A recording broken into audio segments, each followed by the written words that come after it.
বন্ধুরা, মাদার্স কিচেনে আপনাদের সুস্বাগতম। আমি এই যে আজকে অল্প মাছই করবো। দেখেন, আমি এই যে জিওল মাছ বলেন, শিং মাছ বলেন, কম 3 জনে তো 3 দুগুণে 6 টুকরো। আমি একটু লবণ আর এই দেখেন লেবু দিয়ে আমি মাখিয়ে রেখেছিলাম। এখন আমি একটু এতে হলুদ মাখিয়ে নিয়ে আমি ভেজে নেবো। তো এটা আমি রান্না করবো কী দিয়ে? এই যে রান্না করবো কাঁচামরিচে করবো। এই দেখুন, এই যে কাঁচা কলা আর আলু আমি ভেজে রেখেছি ভিডিওটা আমি ছোটো করার জন্য। আর সাধারণ মশলা দেওয়ার সময় আমি আপনাদের দেখিয়ে দেবো। তো আমি মাছগুলো এবার আমি ভেজে নিই। মাছগুলো হালকা একটু লবণ মাখিয়ে আমি হচ্ছে ভেজে নেবো। আর এই জিওল মাছ তো ফোটে কিন্তু বন্ধুরা। তো আপনারা কী করবেন, হয় কেউ একটু আটা মাখিয়ে দেবেন, নয় কেউ একটু সর্ষের তেল মেখে দেবেন। আর যখন সর্ষের তেল আমি মেখে দিচ্ছি, আর যখনই দেখবেন মাছটা আপনি ছাড়বেন, তখনই আপনারা আঁচটা একেবারে লো করে দিয়ে মাছটা ভাজবেন। আর হাতে সব সময় এই যে ঢাল, এই যে ঢাকনা, এটা আপনারা নিয়ে নেবেন যাতে মাছটা আপনার গায়ে না লাগতে পারে। এই যেইভাবে এইভাবে আপনারা দেবেন যাতে খুঁজে আপনার গায়ে না লাগতে পারে। এই মাছ কিন্তু ফটবে, একেও ঠেকাতে পারবে না। এই দেখুন, কিছু সময় পরে এই যে কমে যাবে, তখন আমি কী করলাম, এই দেখেন আমি করে এই যে মাছটা আমি এইভাবে দিয়ে মাছটা তাহলে আমি এত সময় আমি ভেজে নিয়ে আসি, তত সময় লাগে। দেখুন মাছগুলো আমার ভাজা হয়ে গিয়েছে। এবার আমি মাছগুলো দেখুন তুলে নেব। আমি সবসময় ঢাল ব্যবহার করে কিন্তু মাছ ভেজেছি। হ্যাঁ, ঢাল উঁচু করলেই কিন্তু মাছ ফুটে ওঠে। সবসময় আপনারা এই জিওল, মাগুর, তারপরে পাবদা, এগুলো ভাজার সময় যারা এই ভয়ে খেতে চান না, আপনারা হাতে এই ঢাকনাটা নিয়ে নেবেন।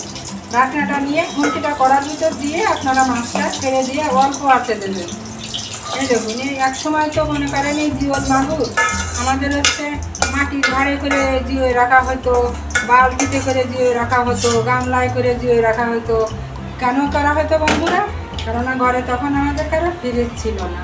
এখন তো ফ্রিজ হয়েছে, কত সুবিধা। মাছ কেটে আমরা ফ্রিজে রাখছি, প্যাকেট করে রান্নার সময় রান্না করছি। তাই এবার দেখুন, এগুলো সাধারণ রুগীদের বেশি খাওয়ানো হতো। মানে যার অসুখ বিসুখ হোক না কেন, আগে জিওল মাছ এনো, জিওল মাছ কাঁচা কলা দিয়ে হবে, ধানকনি পাতা দিয়ে হবে। আলুর ব্যবহারটা এরকম ছিল না। দেখুন আমি একটুখানি এই যে একটুখানি তেজপাতা দিয়ে দিলাম। দেওয়ার পরে আমি কি করব, হালকা একটুখানি এই যে জিরে দিয়ে দেবো, হালকা একটু।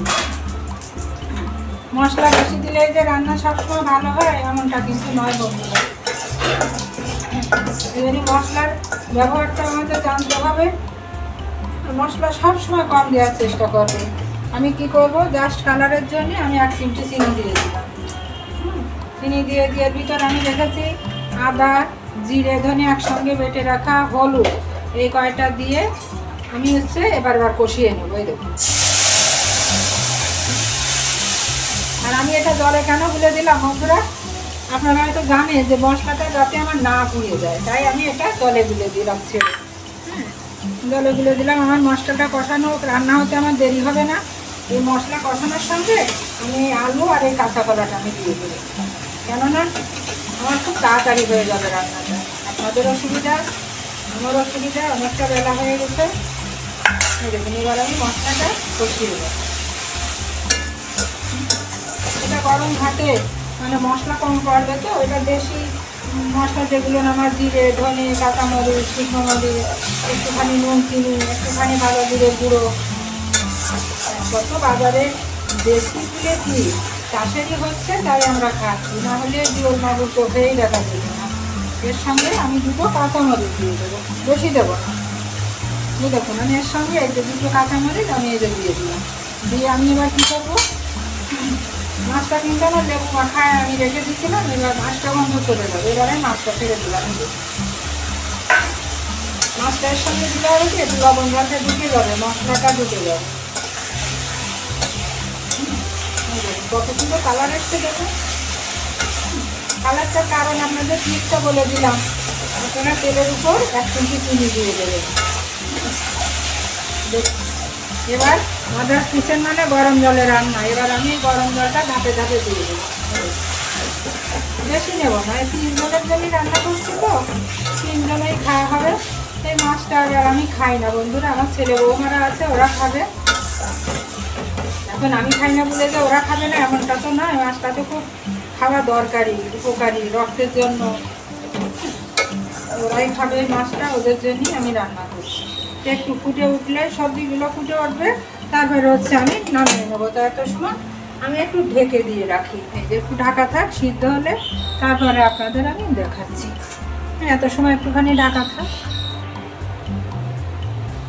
দেখুন, হ্যাঁ আমার রান্নাটা, এই দেখুন আমার রান্নাটা হয়ে গেল। বেশি তো অনেকটা ঝোল রাখা যাবে না, 3 জনের মতো রান্না হচ্ছে। তো দেখুন কালারটা কি সুন্দর, খুব সুন্দর আসছে। আর গ্রানটা যা বেরোচ্ছে, আপনাদের তো আমি গ্রানটা শুকাতে পারছি না। মাদার্স কিচেন মানে একটু চিনির ব্যবহার। এই দেখুন 1 চিমটি আমি এই যে চিনি ছড়িয়ে দিলাম। বাইন্ডিংও আমার ভালো হয়েছে। আমি এবার কি করবো, ফিনিশিং হচ্ছে আমার। এই দেখুন একটুখানি ভাজা জিরে গুঁড়ো এটা ছড়িয়ে দিয়ে আমি গ্যাসটা অফ করে দিলাম। গ্যাসটা অফ করে দিয়ে আমি এবার এই যে নামিয়ে নেব, আর ঢাকা দিয়ে রাখবো না। আমি মাছে তো আমি অনেক তেল দিইনি, আমার তেল ওঠার কোনো প্রশ্নই আসে না, এমনি তেল উঠে যাবে। তো দেখুন আমি এই যে মাছটা এবার আমি নামিয়ে নিলাম। এইভাবে আপনারা, এটা হচ্ছে পেঁয়াজ রসুন ছাড়া, বুঝছেন? আদা আছে, গরম মশলা দেওয়া যাবে না, ঘি দেওয়া যাবে না, কাঁচা কলা। তো এটা সাধারণত রুগীর পথ্য হিসাবে আগের দিনে খাওয়া হতো, এখন আমরা হর হামেশাই এটা খেয়ে নিচ্ছি। আগের দিনে তো মানুষের এত স্বাচ্ছন্দ্য বলেন, ঘরে ঘরে ফ্রিজ টিভি বলেন, এগুলো তো ছিল না। আমাদেরও ছোটোবেলায় ছিল না। আমাদের মনে করেন আমরা যখন এসএসসি পরীক্ষার্থী, তখন আমাদের ঘরে টিভি ফ্রিজ নাই। মনে করেন টিভি ফ্রিজ হয়েছে আমার বাবা যখন বিয়ে দিয়ে দেওয়ার পরে আমার শ্বশুর বাড়িতে এসে। তা এখন তো মানুষের অনেক সুবিধা। এ দেখুন মাছের ঝোলটার দিকে তাকিয়ে দেখুন কত সুন্দর লাগছে। আমার তো ভালো লাগছে, যদিও আমি এই জিওল, মাগুর, টাকি, শোল, বোয়াল এগুলো আমি খাই না। তা প্লিজ আপনাদের যদি আমার এই রেসিপিটা ভালো লাগে, আপনারা আমার পাশে লাইক কমেন্ট শেয়ার দিয়ে থাকবেন। আর যারা আমাকে এখনও ফলো করে পারেননি, আমার ফলো করবেন। আর আমার ইউটিউবে একটি চ্যানেল আছে বন্ধুরা, আপনাদের বারবারই আমি রিকোয়েস্ট করি আপনারা আমার ইউটিউব চ্যানেলটি সাবস্ক্রাইব করবেন এবং আপনারা ঘুরে আসবেন, দেখে আসবেন, হয়তো আপনাদের ভালো লাগবে। আর এই রেসিপিটা আপনারা ট্রাই করবেন একদিনের জন্য হলো, খেয়ে আশা করি যে আপনাদের আমার এই ভিডিওটা দেখা বিফলে যাবে না। হ্যাঁ, সবার জন্য মাদার্স কিচেনের পক্ষ থেকে শুভকামনা রইল। গরম ভাতের সঙ্গে এইভাবে আপনারা করে খেয়ে